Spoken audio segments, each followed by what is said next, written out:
right, welcome to another edition of GDP on Citizen Information Network. On 31st of May this year, our president assented to the Not Too Young to Run bill. Now it's a law. In fact, this was greeted by jubilation, wide celebration, and praises across the length and breadth of Nigeria. Some people think it's time. The future we've been talking about is now. Remember, I say for this country, they don't talk say, now youth get tomorrow. Youth are the future leaders, tomorrow leaders. Some people don't they always complain, say, when will that tomorrow come? It seems now is the moment. So on the program today, we shall look at ahead of 2019 election. What are the challenges where young Nigerians go face if they decide to run for any political office? My name is Twitwi Ayenowawo. On the program today, I have a wonderful guest, a wonderful personality, someone who is a human rights activist, and as a matter of truth, is well known on social media as Yemi Fash. I have joining me on the program today, Oluyemi Fashipe. We'll start the discussion on the challenges young Nigeria will face ahead of the 2019 election and the role the youth have to play. And I swear the Not Too Young to Run bill is take on the bill, and all of this will be after the break. So we'll go for a quick break. I'll be right back.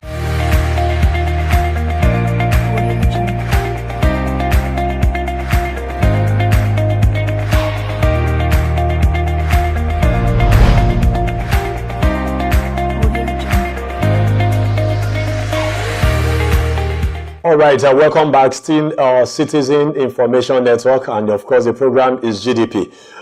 Today on the program, as I've said earlier on, we want to look at ahead of 2019 election, the challenges we will face young Nigerians we will want to train their weight to seek elective office. And I get right now joining me on the phone a renowned activist, social media activist, as some of us want to say, but definitely is a youth advocate and a human rights activist. Yemi Fash on social media, on Twitter, but rename Oluyemi Fashipe. Good day, Yemi. How are you doing today?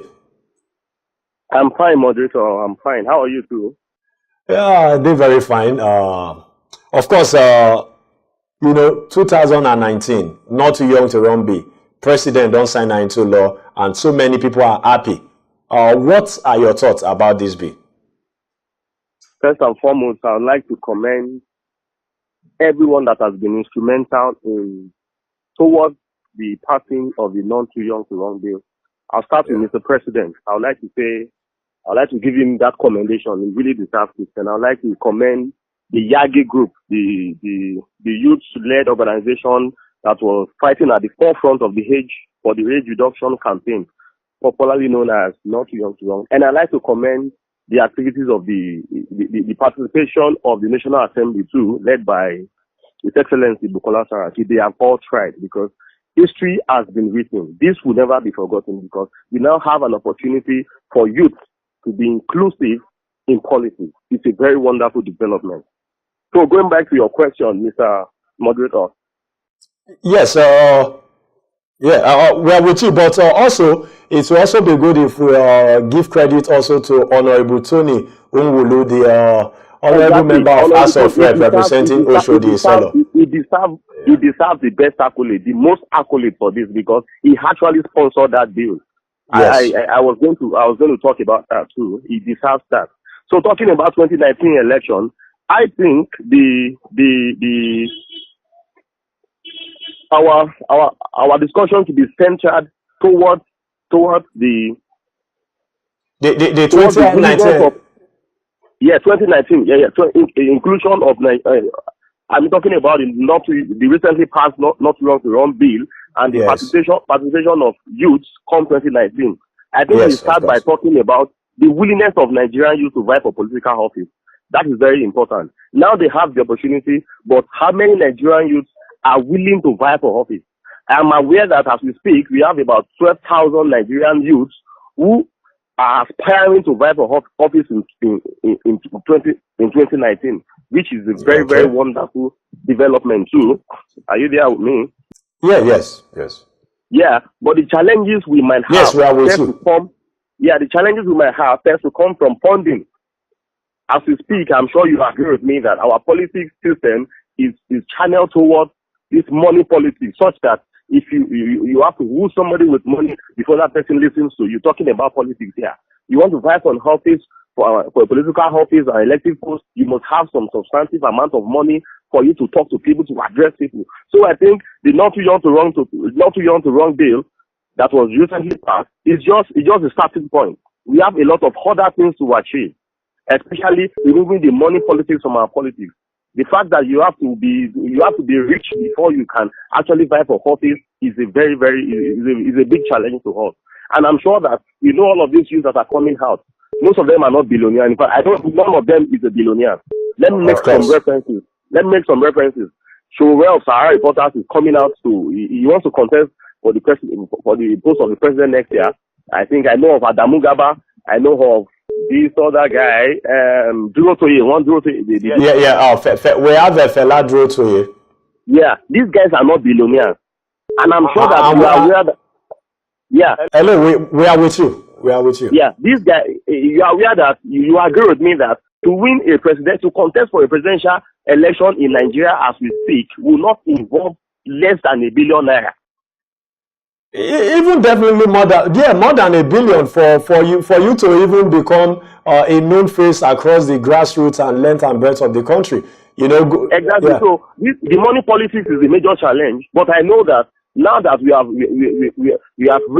gone past the first hurdle, which is the inclusion in politics, that is the first one. Other ones will strategize on how to work it out. Because as we speak now, I know that because of the manifestation of the not too young to wrong bill, all of these political parties, these politicians, now the whole politicians, they will now see the reason. They will now begin to see reason. In fact, they are going to be compelled to be involving youth in politics. In the political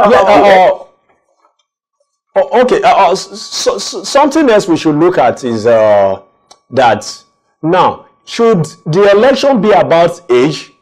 Why is it really important for we to have young Nigerians vying for political office or elected into political office? How would this really change the situation and the challenges we are facing in the country presently as it concerns development? Well, here is my position. My position is this. If I'm able to vote, then I should. If I'm not too young to vote, then I should not be too young to contest or to run. You understand? It has been a situation of marginalization against the young people ever since until when the not young to run bill was passed. I'd like to make reference to what Professor Isse Sage, the chairman of the Presidential Advisory Committee Against Corruption, he said in an interview sometimes ago that an average Nigerian youth is consumed by get rich quick mentality and does not understand the importance of climbing up success gradually, blah blah blah. He said a lot of that. But then it is irrational. That was a very rational statement from him. I don't know how an old man like him resolved into that position. But then, hello. Yeah, we are with you. Exactly. A lot has been said about leadership capability of Nigerians. A large section of our society hold youths in very sensitive posts, and that have been very productive. I've read a lot about this Adamu Gaba guy. That is contesting for president. I don't know him one-on-one, but I've read a lot about him. I've been able to talk to him at some point. This guy is about 35 years old. He's successful in his business. He's the chairman of IPR, CEO of IPR Solutions. That company is just 11 years old, and he is already successful. He has international alliances, he has international credits and all of that to his international accreditation to his credit. You understand? If somebody at that age can be successful in his own business, so how do you explain that? How do somebody come out to condemn Nigerian youths of not being capable of taking leadership roles in politics? No, I don't see. But now, Yemi Fash, let's look at it from another angle. One other thing is that some people also believe that this bill, as good as it is, might really also not achieve all its purpose, because number one, if you look at the big political parties, for you to get nomination form, in political parties, the PDP and the APC alone, you need well over 20 million naira for the presidency, for presidency. And we know that other smaller parties, they will need to raise a whole lot of funds for them to even compete with the PDP and the APC. Not forgetting that even as much as we are trying to, we just want to discourage money politics. World over, you need a lot of money to win election, from campaign to reaching out to everybody. So if we look at this, do we not think that what we might have just achieved is just allowing the same political godfathers who have seized the political ground and the system in Nigeria and pocketed it for years? Are we not creating another avenue for them to bring in the young ones, their offspring, to occupy these political positions? Because the people, the child of the ordinary Nigerian, people who work hard for their own money, might find it difficult to raise money to contest elections. Yeah, this is my position on that. I believe that for every journey, the starting point is very important. Yes. We have achieved the starting point of the Not Too Young to Run bill. Every other things will come gradually. We cannot achieve all of these things in a year. The money politics EU will still be there until we begin to understand, sensitize ourselves as young persons that this money that you are being given or being used to be mobilized with in the course of election will not go far. It comes back around to hurt our development, the development of the nation, economical development. Because somebody that you collected money for, you're not checking any other thing. You collected money for, to vie for, or to work for, or to support politically. That person might end up getting to that position and not perform. So talking about youth this time, we are going to come to a level. We are going to reach a level whereby not young to run bill. It's not for all youths. It's for youths that have track records. It's for youths that we can trace to that have traceable track records. It is not enough that you are young and you can just come and contest. No, you have to have track records, credible track records. So the issue of godfatherism and all of this will not work. If there's any youth that is being sponsored, we are going to mobilize nationwide, just like we mobilize for the Not Young to Run bill and condemn it. We have examples of youth in government, youth in power that are misbehaving. A typical example is that governor of Kogi State. You understand? Yeah, okay. Yes, of course. I was going to come to that, but maybe before we go to that, and also take a look back to 1999, and also before the 1999 regime and before independence, to talk about some young Nigerians. In fact, they were young at that age when they get elected to become governor and even to the National Assembly, representing their respective constituency. But that will be after this break. We'll take a short break. We'll be right back. Stay with us.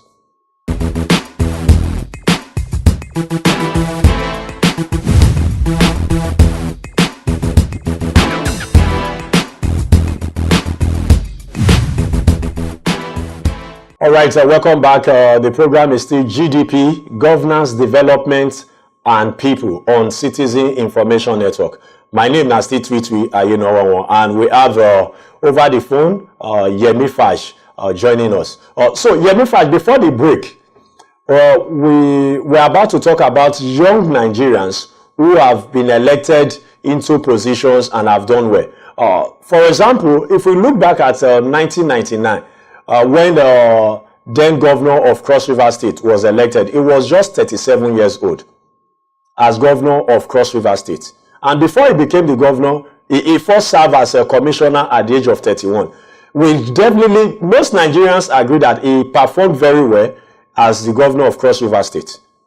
Now, when we come to another young Nigerian, Dimeji Bankole was a young Nigerian, relatively young, as at the age when he became the Speaker of the House of Representatives. But, we can argue, some people can argue if he actually performed very well or maybe not up to expectation. But the most recent one which we were about to talk about is the controversial governor of Kogi State.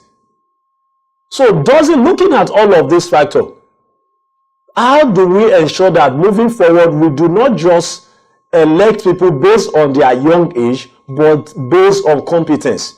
Because we know, for example, most people, most young Nigerians, and let's not forget that our population is on our side, young Nigerians. Over 50% of Nigerian population are below the age of 30.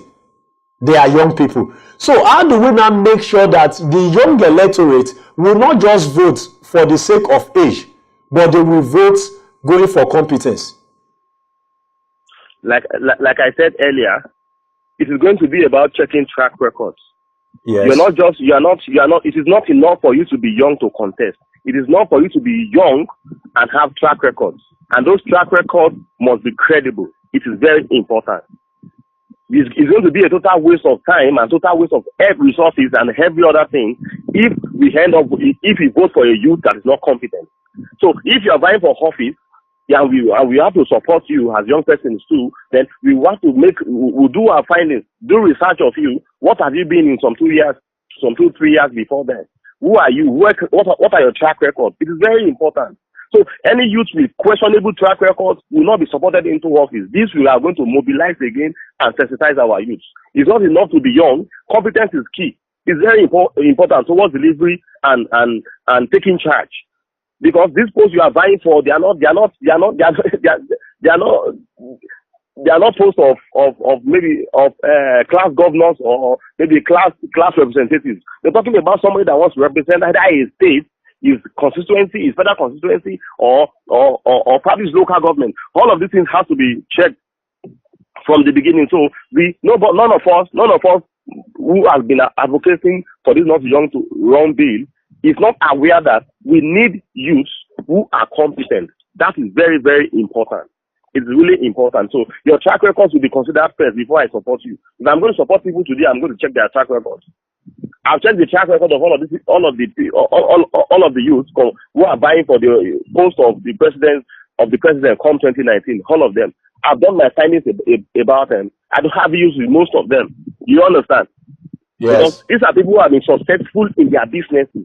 They had what they were doing. It's not just one rich man's boy or rich man's son that just woke up one day and okay. I think the line is breaking. Are you there? Yeah, I'm here. Hello. Can you hear me? Okay. Okay. Now we have you back on the line. Exactly. So it's not a situation whereby a godfather is pushing forth his son or pushing forth somebody or one rich corrupt politician, because we now have a situation of young persons that have to be vying for office or the inclusion. Somebody is now pushing a young person. No, that the person who is vying for that office, the particular youth, has to be checked. We check them before we support them. We're not just going to support you because you are young. If you are not credible, your track records are not credible, we are not going to support you. Okay. It's unfortunate. Okay. The case of Yaya Bello is a very unfortunate one. This is a situation of a governor that is an accidental governor. This is a situation whereby if you have Yaya Bello from 2 years ago, he never thought of ever becoming anything in his life. If the governor today see what he is doing, see what he is doing. But then that will not deter us. That will not make us relent. It is not going to cow us. You understand? Among a lot of good people, you have bad persons. You understand? So I'd like to make reference to all of these old leaders. All of our leaders, all of the major leaders that are leading us are talking about our past presidents, the present president, and all of them. They got involved into politics at their youthful age. Most of them were in their 30s. The likes of former President Obasanjo, even our present president, they were involved in their youthful age and they were productive at that time. So it is irresponsible for anybody to say that because you are young, you cannot hold a particular office. No, it is irresponsible. Because our regular leaders we have now, they started from when they started, they were actually young, they were youth too. You understand? But because we youth, we lost, are you there? I'm here with you. Hello? Okay. Yeah, Mr. Fashikwe, yeah, we are with you. Are you there? Yes, I am here. Oh, okay. Now, we'll just go for another quick break. We'll just have to go for another quick break. And when we come back, we'll bring the discussion to a close. If you are just joining us, this is GDP on Citizen Information Network. And we have a human rights activist and youth advocate, Mr. Oluyemi Fashikwe, on the phone with us. We'll be right back after this break.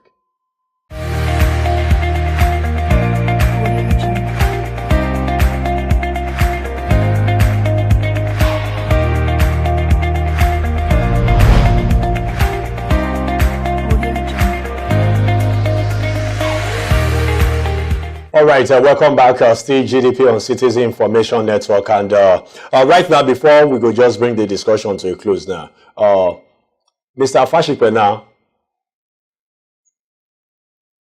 Yes, before we go now, 2019, what you go advise?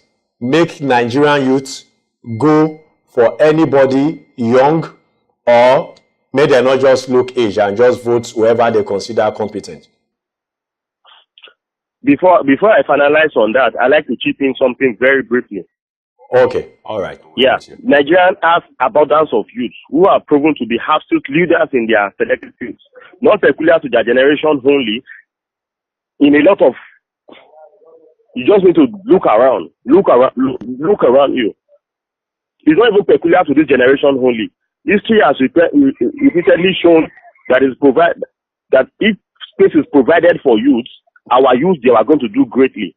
We can make reference to young Yakubu Gowon or young Anthony Enaharo, who in both their early days effected change in this country. This is our same Nigeria, having found themselves in position to do so.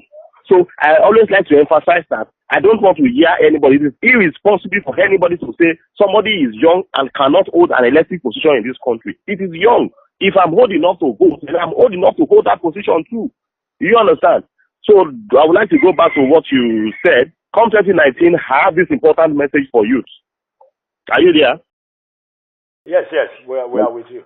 Yes. Come 2019, it is very important that you should go beyond just getting registered to vote. It is very important also to hold the government of the day accountable for which they are voted for.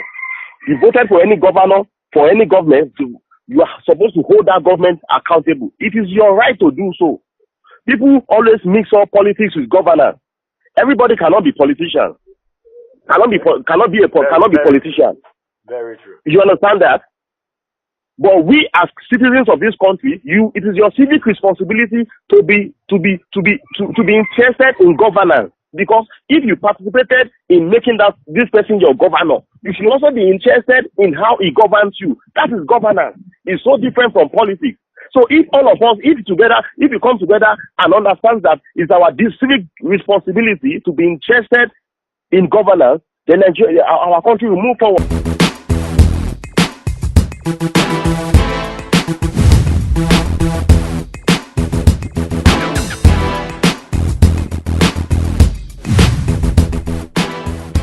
Well, come 2019, we have to consider our options. We have to consider our options. If you ask me deeply, I'll tell you my personal opinion. I don't see us having a youth as president come 2019. Okay. Yeah, I don't see that. I don't see that happening. I wish and hope for it too, but I don't see that happening come 2019. Because if we want to unseat the present incumbent government, it will not come from a new person. You understand? It will not come from somebody who is just, hope you are there. Yes, I understand you. I'm with you. Exactly. It takes a national structure to win a presidential election. It's not just a new structure or a new something. You understand? I don't want to be speaking like a politician. I am not. You understand? Exactly. But then, I like us to capitalize on this development that has happened to us, especially this our generation, the not too young to run bill. It happens in our own generation. It is history that has just been made in our generation. We have to capitalize on it as youth and develop it. Develop in the sense that we work towards imputing our effort into it. I've said earlier, it is not young to run bill. It's not about every youth. It is about credible youth. Credible youth that I am saying is youth with track records. It is not just any youth. You understand? So it is not enough for you to vote for somebody because he is young. No. That is irresponsible. You vote for a young person because you have reason to vote for him, and that him or her, and that reason can only be is you have checked his track records, who he is, or whatever that person is or has been is what we are going to check. Competence is key in governance. Somebody who is not competent in his own business cannot be competent in governance. It is as simple as that. Somebody who is not productive to himself cannot be productive in governance. I don't know how we're going to handle it. Some people might want to debate that anyway. But honestly, we have to thank you very much for your time with us, for finding time to join us on the program. And in fact, I'm honored to be here. Thank you for having me. We appreciate your views, and they are clearly stated already. And we hope you are also a card-carrying member of a political party, even though we do not need you to tell us, because I am not a card-carrying member of a political. I have to state that. I have to state that expressly today on my timeline, on my Twitter timeline. I am not, and I have never been a card-carrying member of any political party. I am not a politician. I don't have to be that. I'm more interested in governance than I'm interested in politics. Yes, I have friends who are in politics, but I'm more interested in governance than I am interested in politics. Politics is partisan, so you can't say you are an activist or you have a side of a coin to support. You have to be yourself. Yes, honestly, I get your point, but you know, it's been said at times that we cannot all remain on the sideline and watch incompetent people run things and continue to exactly. It's an insult on our collective intelligence. Seriously, we have smart young persons. Nigerians are not dull people. We are not stupid people. You understand? So we should not have stupid leaders. We should not have irresponsible leaders. We make these leaders. We make our choices. Let us start making them right. Thank you for having me, Mr. Moderator. All right. Thank you very much, Yemi Fash. Some other time we'll get to do this again. Anytime, you're welcome. All right. Thank you very much. Okay, so there you have it, GDP today on Citizen Information Network. In fact, it's been wonderful having Yemi on the program. So, see you next time again. My name's Remain Tweet. Bye-bye.